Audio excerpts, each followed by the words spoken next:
నేను రావాలని కానీ నేను వస్తే బాగుంటుందని కానీ ఆయన ఎప్పుడు అడగలేదు, ఆయన గౌరవాలు అడగలేదు.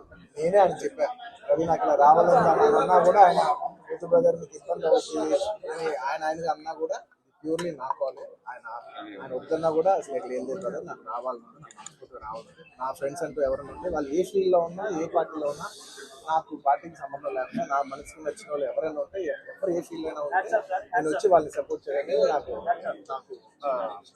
మనసుకు నచ్చితే చేస్తాం కదా. అండ్ ఆయన అస్సలు ఏం చెప్పాలంటే ఆయన అస్సలు ఏమాత్రం ఆయనకున్న సంస్కారానికి, ఆయనకున్న గౌరవానికి, ఆయనకున్న ఫ్రెండ్షిప్కి ఆయన ఏ రోజైనా నోరు చేసి అడుగుండొచ్చు. కానీ ఆయన అసలు ఎప్పుడు అడగలేదు. నేను ఆయన అడగలేదు కాబట్టి నాకు ఇంకా ఉంది. అరే ఆయన అసలు ఎవరైతే అడగలేదు, ఎంత క్లోజ్ ఫ్రెండ్ కూడా అడగలేదు, నేనే చేయాలని చెప్పి నాకు లోపల నుంచే ఆ ఫీలింగ్ అనిపించింది. నేనుగా వచ్చాను.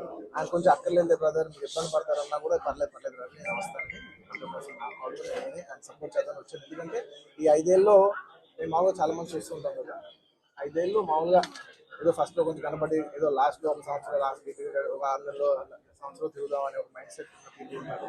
కానీ రవి గారు అలా కాకుండా 4-5 ఏళ్ళు ఆయన మొత్తం ఆయన ప్రాణం, ఆయన మనసంతా కూడా ఆయన నియోజకవర్గం మీద ఉంటే నాకు అర్థమవుతుంది. ఎంత అంటే ఒక కష్టపడి పనిచేసే పర్సన్కి అవతల పర్సన్ కష్టపడి నాకు తెలిసిపోతుంది. ఇంత సిన్సియర్గా చేసే మనిషికి 100% నేను నిజంగా నేను ఇంకెవరి గురించి నేను ఇంత గ్యారంటీగా చెప్పలేదు. ఈ వ్యక్తి ఇంత కష్టపడ్డారు, నేను దగ్గర నుంచి కళ్ళారా చూశాను కాబట్టి నేను చెప్పలేదు. అలాంటి మా రవి గారు ఇలాంటి ఎన్నెన్నో విజయాలు సాధించాలని మనస్ఫూర్తిగా కోరుకుంటూ, అండ్ అలాగే